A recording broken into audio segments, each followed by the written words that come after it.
Coming Back is a listener-supported podcast. If you like the show and want to see it reach more grieving ears and hearts, support Coming Back on Patreon at patreon.com/ShelbyForsythia. My Patreon supporters get exclusive access to weekly grief journaling prompts and live grief hangouts with me. Pledge for as little as $1 per month and change or cancel your support at any time. Join this growing behind-the-scenes community now at patreon.com/ShelbyForsythia. Thank you so much for listening to Coming Back. Hello and welcome to the Season 6 finale of Coming Back.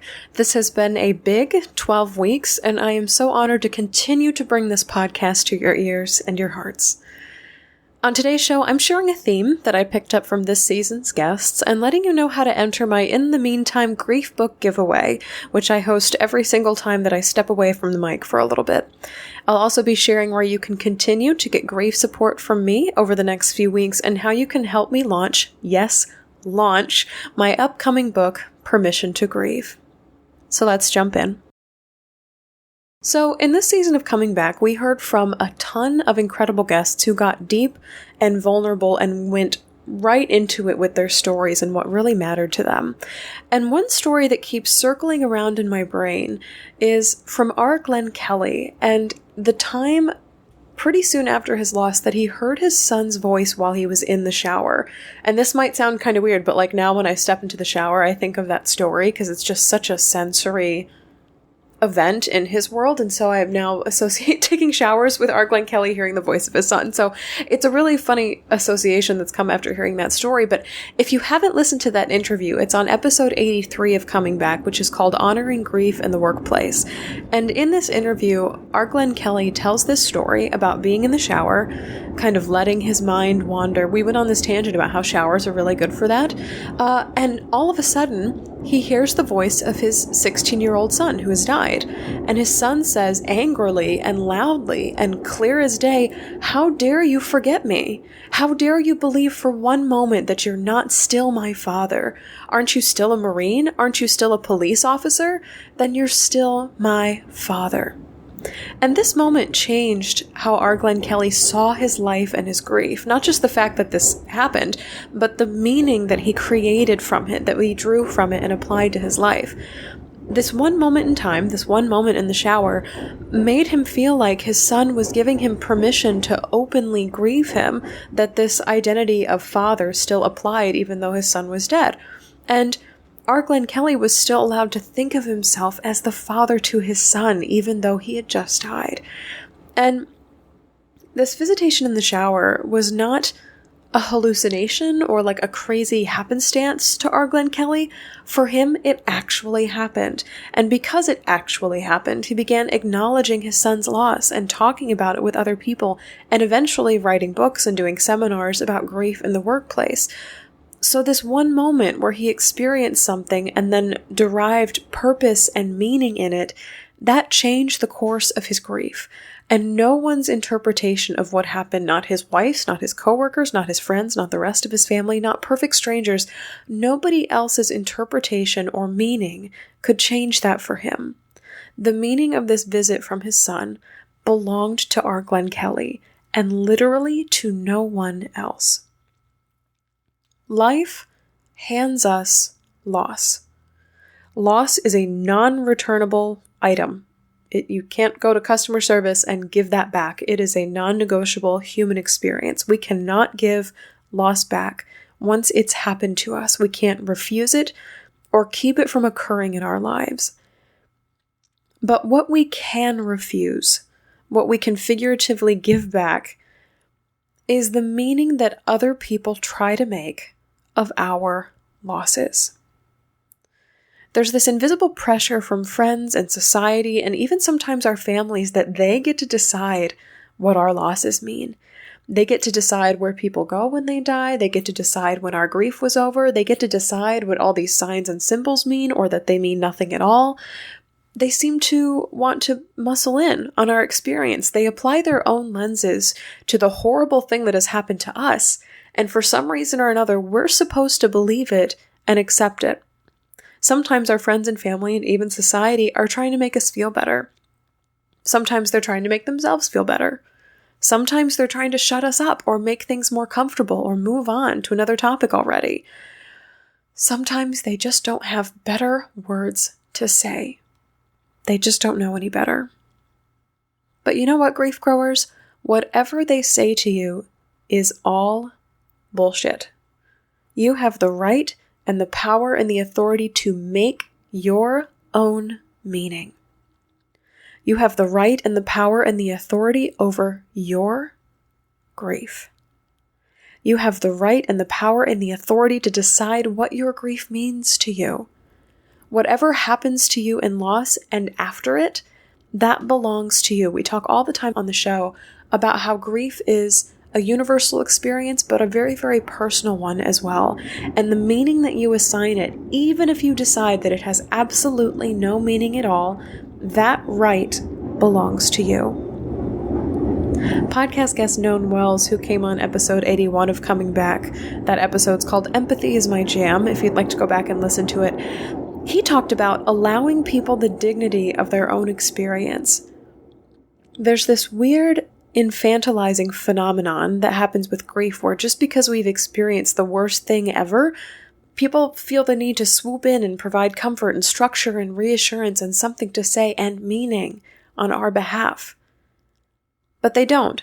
They don't need to do that. When they do that without an invitation, they're overstepping their bounds. And they're denying you the reality and dignity of having your own experience. And it doesn't feel good. It doesn't feel good when people tell us what our grief means.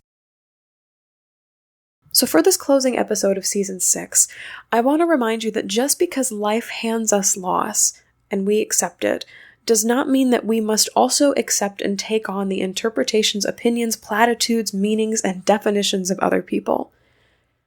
It often seems like everyone who is adjacent to us or alongside us in grief wants to tell us what it means. And frankly, that's just not their job. It's not their job.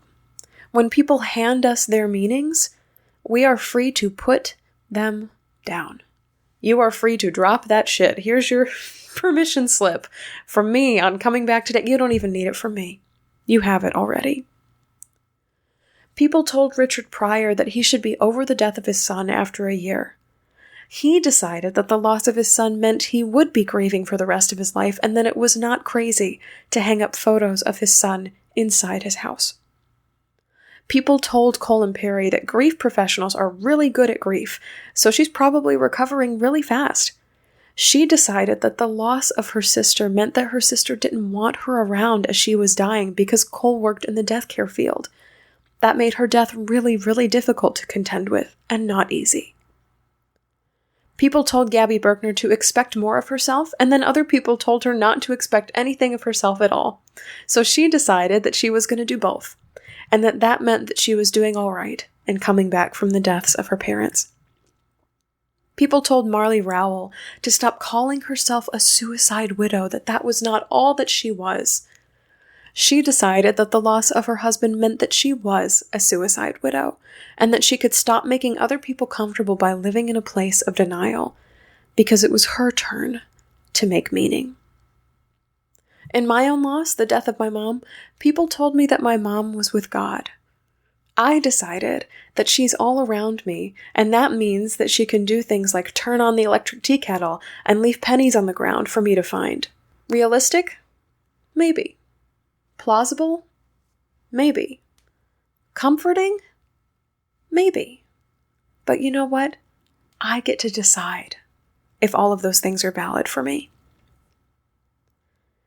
I hope that in the time between now and the premiere of Season 7, you reclaim your power to make meaning, grief growers. No one else in the entire world, no matter how well they know you, not even me, who's giving you this message here today, can tell you what your grief means. Whether you're having dreams, seeing signs, showing emotions, taking actions, changing identities, or just plain grieving, people are going to try to tell you what it means. And whether their intentions are kind-hearted or ignorant or mean, it doesn't matter.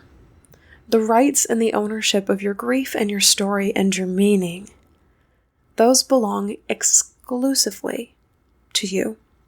You hold the contract. you hold those rights. So what does your loss mean? What does your grief mean in the grand scheme of things? What does your life experience right now mean for you and only you? Just something to ponder between now and season 7. All right, grief growers, between now and Wednesday, September 4th, the premiere of season 7, you'll be getting mini episodes of Coming Back in your podcast feed, so do not go away. I'm still supplying some wonderful behind the scenes tidbits, stories, funny happenings, and even poetry readings for you in the meantime. So I'll hope you continue to tune in here wherever you get your podcasts. You can start looking for these little in the meantime episodes next week and every Wednesday until September 4th.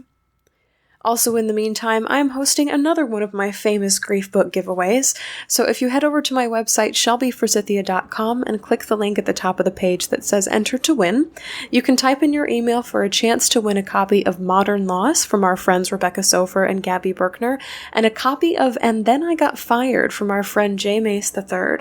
I'm mailing both of these phenomenal grief books, and I have read both of them. They're amazing and hyper relatable, plus a set of Coming Back podcast stickers and a handwritten note from me straight to one lucky winner's door when Coming Back returns with full-length episodes on September 4th.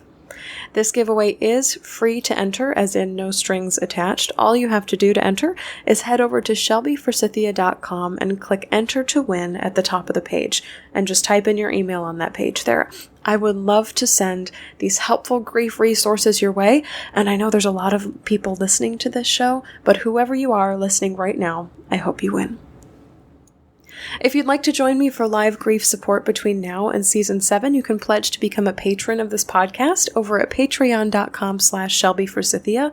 I am hosting not one, but 2 live grief support hangouts, one on July 29th at 8 p.m. Central Time, and one on August 26th at 8 p.m. Central Time.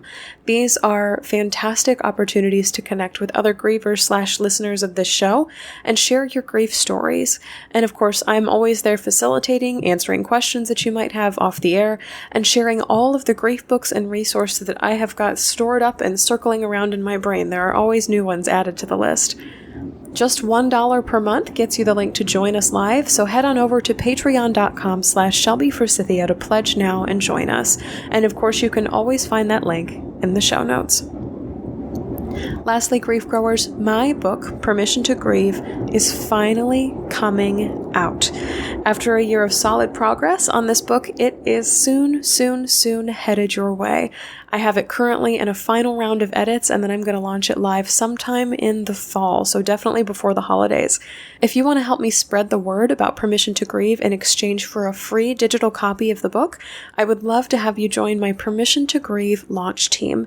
This is a private Facebook group for a special community of people who are helping me with things like critiquing book cover designs, voting on whether or not to include journaling prompts in the book, and offering up their own grief stories for inclusion in the book. So if you're the type of person who falls in love with a product and then instantly tells all of your friends, I would love to have you as a part of this launch team. You can find a link to the launch team in the show notes for this episode, or search Permission to Grieve in the group section on Facebook. Oh, and one more thing before I go, grief growers. I am already interviewing guests for season 7 of Coming Back. So if there is someone whose story you would love to see here on the show, let me know ASAP by emailing shelby@shelbyforsythia.com. Last season, because of all of you, I was able to interview both of the gals from Modern Loss, Marley Rowell and R. Glenn Kelly, because you requested that they come on the show. It is such a tremendous joy and honor to share the stories that you want to hear here on Coming Back. So if there's someone whose grief story resonates with you, email me as soon as you possibly can, shelby@shelbyforsythia.com, because space is filling up for season 7. I take so much care to prioritize and make room for the people that you want to have on the show. So thank you for continuing to send me your suggestions through the years and for being a part of this little grief-growing corner of the world.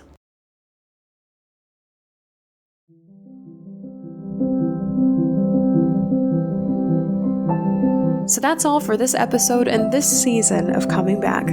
Thank you so very much to all of our guests who joined me this season: Neil Davis, Julie Clough, J. Mace III, Susan Angel Miller, Noan Wells, Kat Bonner, R. Glenn Kelly, Cole Imperi, Richard Pryor, Marley Rowell, Rebecca Sofer, and Gabrielle Berkner. Season 7 of Coming Back debuts on September 4th, 2019, but in the meantime, you can listen to bonus episodes that are released every Wednesday, enter my grief book giveaway at shelbyforsythia.com, join me for live grief support on Patreon, and help me launch Permission to Grieve in my private Facebook group.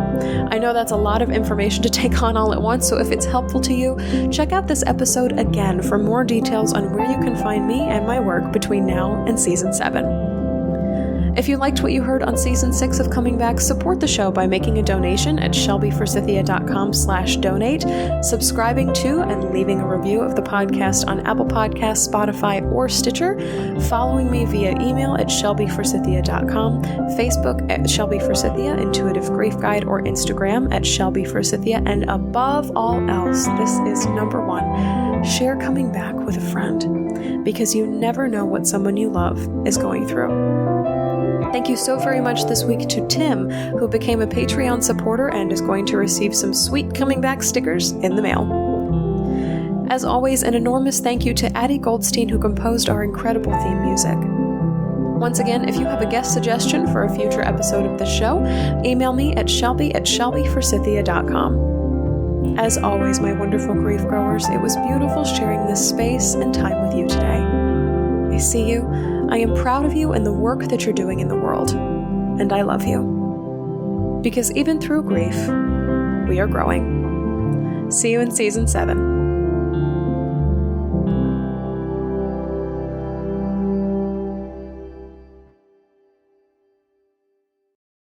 One-on-one grief coaching is a powerful way to sit across from your loss and say, what do you have to teach me? If you're ready to start sharing your story, or you're looking for tools, exercises, and a map forward in the aftermath of loss, please head to shelbyforsythia.com/grief-coaching to fill out an interest form. Grief is a personal experience, but we don't have to go it alone. My heart and ears are here to witness and companion your grief story, and I would be honored to provide a foundation for you as we explore, construct, and navigate your own coming back. Find out more and get in touch for a free 30-minute consultation call at shelbyforsythia.com/grief-coaching. Give your grief the gift of coaching at shelbyforsythia.com/grief-coaching.